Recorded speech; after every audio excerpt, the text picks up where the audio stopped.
ஏன்னா சிவகார்த்திகேயன் நீங்க சொன்ன மாதிரி நம்ம பக்கத்து வீட்டு பையன் மாதிரி தான் இருப்பாரு. அது எப்படி சரியா ஒத்து வருமா? இல்லை, அதுக்கு உதாரணம் என்ன அப்படின்னா, இப்போ இவர் தான் ஆக்ஷன் ஹீரோவாக நடிக்கணும், இவர் தான் காதல் கதையில் நடிக்கணும் அப்படின்லாம் ஒன்றுமே கிடையாது. நீங்கள் வந்து ஆடியன்ஸை நம்ப வைக்கணும். இப்போ தமிழ் சினிமாவில் என்ன போக்கு இருக்குது அப்படின்னா,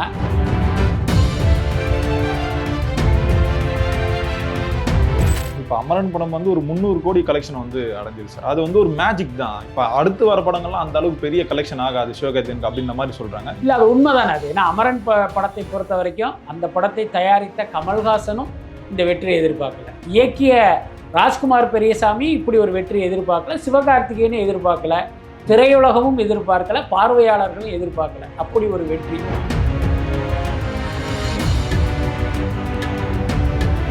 பாலாவை பொறுத்த வரைக்கும் ஒரு தொலைக்காட்சி நிகழ்ச்சியில் வந்து ஒரு காமெடி பண்ணுற ஒரு முகமாக அறிமுகமாகி இன்னைக்கு இந்த இடத்துக்கு வந்திருக்காரு வந்து உண்மையிலேயே ஒரு பாசிட்டிவான விஷயம். பட் எல்லாத்துக்கும் மேலே பாலா ஹீரோவாக நடித்த படம் தான் செப்டம்பர் 5 ரிலீஸ் ஆகுது. ஆனால் நிஜ வாழ்க்கையில் ஆல்ரெடி அவர் ஹீரோவாயிட்டார்.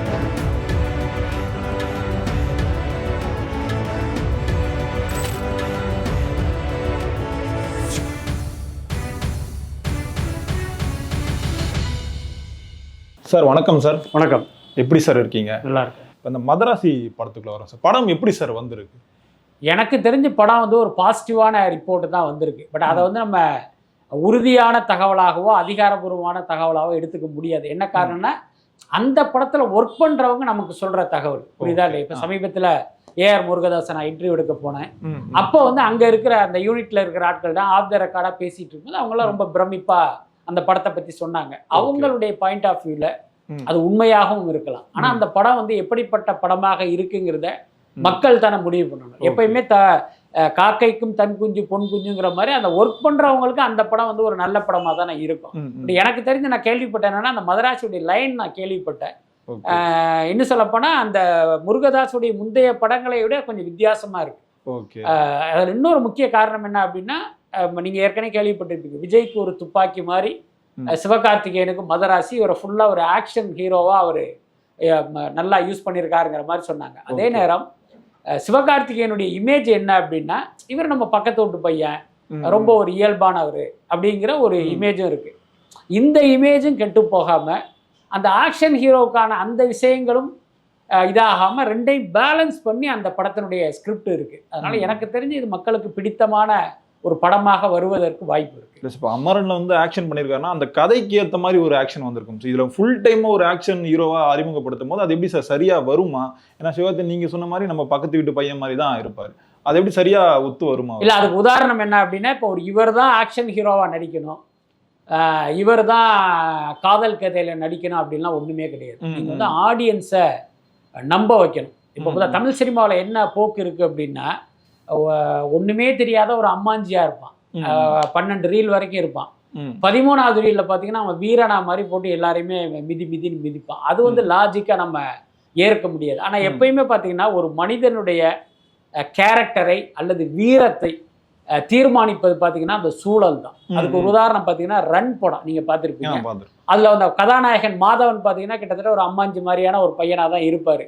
அப்படியே லவ் பண்ணிட்டு அப்படி இப்படி போயிட்டு இருப்பாரு. திடீர்னு பார்த்தீங்கன்னா ஒரு கேங்க அவரை துரத்தும் போது அப்படி ஓடி போய் ஒரு ஷட்டரை அப்படி இறக்கிட்டு அப்படி திரும்புவார். அந்த இடத்துலயே ஆடியன்ஸ் வந்து மைண்ட் செட் ஆகிடுவான். அடடா இவன் ஒரு பெரிய வீரன்டா, அடிச்சு எல்லாரையும் பொழக்க போகிறான் அப்படின்னு இந்த மைண்ட் செட் வந்து இவரை வந்து ஒரு வீரன் அவன் நம்ப ஆரம்பிச்சிருவான். அதுக்கப்புறம் நடக்கிறது எதுவுமே அவனுக்கு வந்து ஒரு நெருடலாகவோ உறுத்தலாகவோ இருக்காது. என்னன்னா அவனை கன்வின்ஸ் பண்ணுற மாதிரி ஒரு சீனை டைரக்டர் வச்சுட்டாரு. இதே தான் இந்த படத்துக்கும். இப்போ நீங்கள் கேட்குற கேள்வியெல்லாம் நிச்சயமாக பார்வையாளர்களுக்கு இருக்கும். இன்னும் சொல்லப்போனால் பார்வையாளர்கள் இப்படி நினச்சிட்டா என்ன பண்ணுறதுன்னு முருகதாஸ்க்கும் இருக்கும். அப்போ அந்த ஸ்கிரிப்ட் பண்ணும்போது இந்த மாதிரியான சில விஷயங்கள் அந்த படத்துக்குள்ள கொண்டு வந்திருந்தால் இந்த கேள்வியே வராது. அடடா கரெக்ட் தான்டா அப்படிங்கிற அந்த மனநிலைக்கு ஆடியன்ஸ் வந்துருவாங்க. பட் என்ன பண்ணிருக்காருன்னு தெரியல, நம்ம பொறுத்து இருந்து தான் பார்க்கணும். சிவகார்த்திகேயன் வந்து அடுத்த தலைமுறைக்கு வந்து சினிமாக்கு இவர் தான் அப்படின்ற மாதிரி வந்து இப்போ நிறைய இந்த செய்திகளை வந்து நம்ம பார்க்க முடியும். நேற்று படத்தோட அந்த புக்கிங்ஸ் வந்து ஓப்பன் ஆயிடுச்சு. ஆனால் இன்னும் நிறைய தேட்டர்கள் வந்து புக் ஆகாமலே தானே சார் இருக்கு. உண்மைதான். அதாவது பார்த்தீங்கன்னா இவர் தான் அடுத்த விஜய், துப்பாக்கியை ஒரு கையில் விஜய் கொடுத்துட்டாரு, அந்த இடத்த இவருக்கு கொடுத்துட்டாருங்கிற மாதிரியான செய்திகள் வந்ததை பார்க்குறீங்க. அதில் சில செய்திகள் தான் அந்த ரசிகர்கள் ஆர்வ கோளாறுல ஷேர் பண்ண விஷயங்கள், மற்றது எல்லாமே இவர்களுடைய ஐடி விங்குங்கிற அந்த இணைய கூலிப்படை பரப்பிய செய்தி தான். எப்பயுமே ஒரு செய்தியை வந்து அப்படியே பரப்புனா மக்களுடைய மண்டையில் போய் திணிச்சு ஒரு கட்டத்தில் அவனை நம்ப வைக்கிற முயற்சி தான் இதெல்லாம். பட் எல்லாத்துக்கும் மேலே அந்த பெருவாரியான மக்கள் என்ன முடிவு பண்ணுறாங்கிறது தானே முக்கியம். நீங்கள் என்னதான் செய்திகளை பரப்பினாலும் மக்கள் அதை வந்து நம்பணும்ல. இப்போ இந்த படத்தை பொறுத்த வரைக்கும் பார்த்தீங்கன்னா இன்னும் மக்கள் வந்து அந்த மைண்ட் செட்டுக்கு வரல. என்ன விஜய் துப்பாக்கி கொடுத்ததெல்லாம் கரெக்டு தான், இன்னொரு 10 படம் நடிக்கட்டும் பார்ப்போம், இன்னொரு 4 அமரன் மாதிரி 4 படம் வரட்டும் அப்படின்னு மக்களுக்கு ஒரு நினப்பு இருக்கும்னு நினைக்கிறேன். அதுக்கப்புறம் இன்னொரு பக்கம் பார்த்தீங்கன்னா மதராசி படத்துக்கு நீங்கள் கவனிச்சிங்கன்னா ஆரம்பத்திலிருந்தே ஒரு பெரிய ஹைப் வரவே இல்லை. அது வந்து அவங்க பிளான் பண்ணியே அப்படி அடக்கி வச்சாங்களா இல்லை மக்களே அதை பெருசாக கண்டுக்கலையாங்கிறது தெரியல. பட் அவருடைய சிவகார்த்திகேயனுடைய முந்தைய படங்கள் மாதிரி இதுக்கு ஒரு பெரிய ஹைப்பு கிரியேட் ஆகலை. அதனால தான் இந்த ஆன்லைன் புக்கிங் ஓப்பன் ஆன பிறகும் பார்த்தீங்கன்னா பல தியேட்டர்களுக்கு வந்து ஒரு பெரிய ரெஸ்பான்ஸ் இல்லை. பட் எப்பயுமே தெரியும்ல, ரிலீஸுக்கு ஒரு சில தினங்களுக்கு முன்பு வந்து ஒரு ஹைப்பு கிரியேட் ஆகி கூட ஃபுல்லாக வரதுக்கு வாய்ப்பு இருக்குது. அப்படி இல்லைனாலும் ஒன்றும் பிரச்சனை இல்லை. படம் ரிலீஸ் ஆகி முதல் காட்சியில் ஒரு நல்ல ரிப்போர்ட் கிடச்சிச்சுன்னா அடுத்த நிமிஷமே ஆன்லைனில் வந்து மலமலன்னு டிக்கெட்லாம் புக் ஆகிடும். இப்போ சிவகார்த்திகேயனோட இந்த சக நடிகர்கள்லாம் இருக்காங்களா சார், இப்போ சிம்பு சார் ஆகட்டும், தனுஷ் சார், அவங்க எல்லாருமே ஒரு படி சீனியராக தான் இருப்பாங்க. ஆனால் இப்போ அவங்களெல்லாம் விட சிவகார்த்திகேயன் வந்து ஒரு படி மேலே இருக்காரு சார். அதுக்கு என்ன காரணமாக இருக்குது? அது வந்து ஓனாக கிரியேட் ஆகுதா இல்லை அவர் வந்து கிரியேட் பண்ணிக்கிறாரு சார்? கிரியேட் பண்ணது தான். சிவகார்த்திகேயனை பொறுத்த வரைக்கும் ஒரு ஸ்டாராக உருவானவர் கிடையாது, ஒரு ஸ்டாராக உருவாக்கப்பட்டவர். ஓகே, இது வந்து நம்ம தப்புன்னு சொல்ல முடியாது. ஏன்னா நீங்கள் வந்திருக்கிறது ஒரு கிளாமர் ஃபீல்டுக்கு வந்துடுறீங்க. அப்போ உங்களை முன்னிறுத்தினால்தான் நீங்கள் அடுத்த கட்டத்துக்கு போக முடியும். இதுதான் பேசிக் ஸ்ட்ராட்டஜி. ஆனால் இப்போ சிம்பு போன்றவர்கள்லாம் அதெல்லாம் அவங்க வந்து ஒரு பொருட்டாகவே நினைக்கல. நம்மெல்லாம் பார்ன் வித் சில்வர் ஸ்பூனு, அதனால நம்ம நிச்சயமாக இந்த உலகம் வந்து நம்மளை தலையில் வச்சு கொண்டாடுன்ட்டு அவர் ரொம்ப ஒரு அசிரத்தையான ஒரு ஆட்டிடியூடில் இருக்கார். ஆனால் சிவகார்த்திகேயனை பொறுத்த வரைக்கும் நம்ம எந்த பின்னணியும் இல்லாமல் வந்திருக்கோம். அப்போ நாம் தான் நம்மை வந்து என்ன கேட்டால் அடுத்த கட்டத்துக்கு புஷ் பண்ணணுங்கிறத புரிஞ்சுக்கிட்டு அவர் ஆரம்பத்திலிருந்தே அந்த வேலையை வந்து ரொம்ப தெளிவாக பண்ணார். என்னை பொறுத்த வரைக்கும் கேட்டிங்கன்னா சிவகார்த்திகேயனுடைய இந்த உயரத்துக்கு அவருடைய திறமை உழைப்பு எந்த அளவுக்கு காரணமோ அதை விட 1 மடங்கு இந்த மார்க்கெட்டிங், செல்ஃப் மார்க்கெட்டிங் வந்து அவர் சரியாக பண்ணது தான் நான் நினைக்கிறேன். உதாரணத்துக்கு பாருங்கள், அவர் முதல்ல அப்படி வர்றாரு, 1-2 படம் நடித்த நிலைமையிலேயே அவர் கூட ஆர்டி ராஜான்னு ஒரு நண்பர் இருந்தார். அதான் இவர் கோயில் கட்டி கும்பிட வேண்டிய ஒருத்தர் யாருன்னா ஆர்டி ராஜா. அவர் தான் சிவகார்த்திகேயனை வந்து ஒரு ஸ்டாராக டிசைன் பண்ணார். ஏன்னா இவருக்கு வந்து யார் ஜோடியாக நடிக்கணும், யார் டைரக்டரு, என்ன கதை, யார் ப்ரொடியூசரு, இந்த படத்தை எப்படி மக்கள்கிட்ட கொண்டு போகணும், அவ்வளோ வேலை பார்த்தார். நான் சிவகார்த்திகேயன் அப்படி வளர்ந்து வர்ற கட்டத்திலேயே அன்சிகா மோத்வானி, நயன்தாரா, இந்த மாதிரி பெரிய ஹீரோயினெல்லாம் இவருக்கு ஜோடியாக போட்டு மக்களை பார்த்தீங்கன்னா இந்த படத்தை வந்து திரும்பி பார்க்க வச்சதே அவர் தான். ஸோ அதை வந்து இவர் கரெக்டாக புரிஞ்சுக்கிட்டார். ஆகா, நம்ம இவ்வளவு தூரம் வந்ததுக்கு ஆர்டி ராஜா ஃபார்முலா வந்து ரொம்ப ரொம்ப முக்கியமானதுன்னு புரிஞ்சுக்கிட்டு அதை அதுக்கப்புறம் இவரே செல்ஃபாக ஃபாலோ பண்ண ஆரம்பிச்சிட்டார். அதுதான் இன்னைக்கு பார்த்தீங்கன்னா மற்ற ஹீரோக்களை விட சிவகார்த்திகேயன் ஒருபடி மேலே இருப்பதற்கு அது ஒரு முக்கியமான காரணம். இப்போ அமரன் படம் வந்து ஒரு 300 கோடி கலெக்ஷன் வந்து அடைஞ்சது சார். அது வந்து ஒரு மேஜிக் தான். இப்போ அடுத்து வர படங்கள்லாம் அந்த அளவுக்கு பெரிய கலெக்ஷன் ஆகாது சிவகார்த்திகேயனுக்கு அப்படின்ற மாதிரி சொல்றாங்க. இது எப்படி சார் பார்க்குறீங்க? இல்லை, அது உண்மைதானே. அது ஏன்னா அமரன் படத்தை பொறுத்த வரைக்கும் அந்த படத்தை தயாரித்த கமல்ஹாசனும் இந்த வெற்றியை எதிர்பார்க்கல, இயக்கிய ராஜ்குமார் பெரியசாமி இப்படி ஒரு வெற்றியை எதிர்பார்க்கல, சிவகார்த்திகேயனும் எதிர்பார்க்கல, திரையுலகமும் எதிர்பார்க்கல, பார்வையாளர்களும் எதிர்பார்க்கல. அப்படி ஒரு வெற்றி. அதுக்கு என்ன காரணம் அப்படிங்கிறது ஒரு ஆய்வுக்குரியது. அது வெறுமனே பார்த்தீங்கன்னா ஒரு ஹீரோ ஆக்ஷன் படமாக இல்லாமல் அதுக்குள்ளார சாய் பல்லவி அவங்களுடைய அந்த கதை, அந்த எமோஷ்னல் இருந்தது ஒரு முக்கியமான காரணம். அதனால பார்த்தீங்கன்னா அந்த படத்துக்கு ஒரு பெரிய வெற்றி, தமிழ்நாட்டிலையும் ஒரு பெரு வெற்றி, பெரிய ஷேர் கிடச்சிது. அந்த வெற்றி வந்து அடுத்தடுத்த படங்களுக்கு கிடைக்குமா அப்படின்னா அது நிச்சயமாக ஒரு சந்தேகத்துக்குரியது தான். நெஞ்சல போனால் இன்னைக்கு மதராசி படம் வியாபாரமாகாமல் போனதற்கும் கூட ஒரு வகையில் அமரன் வெற்றி தான் காரணம். என்னன்னா இப்போ இவருடைய படம் தமிழ்நாடு தியேட்டர்கள்லாம் அதிகபட்சமாக ஒரு 20 கோடி 25 கோடி இதுதான் அந்த இவர் படத்தினுடைய ரேஞ்சு. ஆனால் இப்போ அமரன் படம் பார்த்தீங்கன்னா ஒரு பெரிய அளவில் கலெக்ட் பண்ணி அந்த தயாரிப்பாளருக்கு 45 கோடி ரூபா அவருக்கு வந்து ரெவின்யூ கிடைச்சதுக்கு பிறகு இவங்க என்ன பண்ணிட்டாங்கன்னா தமிழ்நாடு தியேட்டர்கள் மதராசி படத்துக்கு 50 கோடி ரூபா அப்படின்னு இவங்க ஃபிக்ஸ் பண்ணிட்டாங்க. ஓகே, 50 கோடியா அப்படின்ட்டு யாருமே வாங்க வரல. கடைசியில் பார்த்தீங்கன்னா இவங்க ஃப்ரீ டிஸ்ட்ரிபியூஷனாக செண்பகமூர்த்திட்ட கொடுத்து இவங்க ரிலீஸ் பண்ணுறாங்க. இதே மாதிரி தான் கேரளா, கர்நாடகா, ஆந்திராவில் பார்த்தீங்கன்னா இவங்களே ஓன் ரிலீஸ் பண்ணுறாங்க. என்ன காரணம் யோசிச்சு பாருங்க, அமரன்கிறது ஒரு மிகப்பெரிய வெற்றி படம். அப்போ அடுத்து வர்ற படத்தை வாங்குறதுக்கு வந்து ஒரு பெரிய போட்டி இருக்கும், ஒரு 10 பேர் மோதுவாங்கல்ல. ஆனால் இந்த படத்துக்கு பார்த்தீங்கன்னா அப்படி நடக்காமல் இவங்களே ஓன் ரிலீஸ் பண்ணுற நிலைமைக்கு தள்ளப்பட்டதற்கு காரணம் என்ன அப்படின்னா அந்த படம் கலெக்ட் பண்ண அந்த தொகைக்கு இங்க வியாபாரம் பண்ண நினைச்சதுதான். ஒருவேளை இவங்க கேட்கறது நியாயம்னு இந்த விநியோகஸ்தர் நினைச்சிருந்தாங்கன்னா இவங்க சொன்ன விலைக்கு வாங்கியிருப்பாங்க. ஆனா யாருமே வாங்காததற்கு காரணம் என்ன அப்படின்னா, இது ஒரு அதீத விலை, அது வாங்கினோம்னா நமக்கு நஷ்டம் வருங்கிற அந்த கணக்கு தான் காரணம். இப்போ இந்தியாவில் தலை சிறந்த டைரக்டர் லிஸ்ட் எடுத்தால் அதில் கண்டிப்பாக முருகதாஸ் சாரோட பேர் இருக்கும் சார். இப்போ சமீபத்தில் வந்த படங்கள் எதுவுமே சரியாக போகலை, முருகதாஸ் சார் அவ்வளோதான் ஃபீல்ட் அவுட் ஆகிட்டார் அப்படின்ற மாதிரி சொல்கிறான். இப்போ இந்த படம் முருகதாஸ் சாருக்கு ஒரு கம்பேக் படமாக இருக்குமா சார்? இருக்கணும் அப்படின்னு நம்ம நினைக்கிறோம். என்ன காரணம்னா, இப்போ முருகதாஸுடைய திரைப்பயணத்தை பார்த்தீங்க அப்படின்னா அதில் நிறைய அவருடைய மிகப்பெரிய உழைப்பு இருக்குது. எல்லாத்துக்கு மேலே அவர் அந்த ஒரு முதல் பட இயக்குனராவதற்கு முன்பும் அவருடைய உழைப்பு அப்படிங்கிறதெல்லாம் மிகப்பெரிய விஷயம். அதெல்லாம் நம்ம பார்த்துருக்கோம்.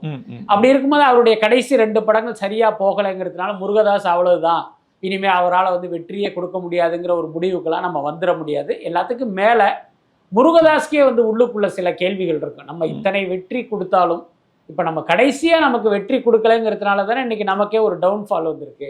இப்போ மீண்டும் நம்ம அந்த இடத்த பிடிக்கணும் அப்படின்னா நம்ம ஒரு வெற்றி படத்தை கொடுத்தாகணும்னு இப்போ அவருக்கே தோணி இருக்கும். ரொம்ப வெளிப்படையாக சொல்லணும்னா, மதராசி அப்படிங்கிறது முருகதாஸ்க்கு வாழ்வா சாவா அந்த இதை நிர்ணயிக்கிற ஒரு படம் தான். இந்த படம் வெற்றி அப்படின்னா முருகதாஸை தேடி மீண்டும் அந்த முன்னணி நடிகர்கள்லாம் செல்வதற்கு வாய்ப்பு இருக்குது.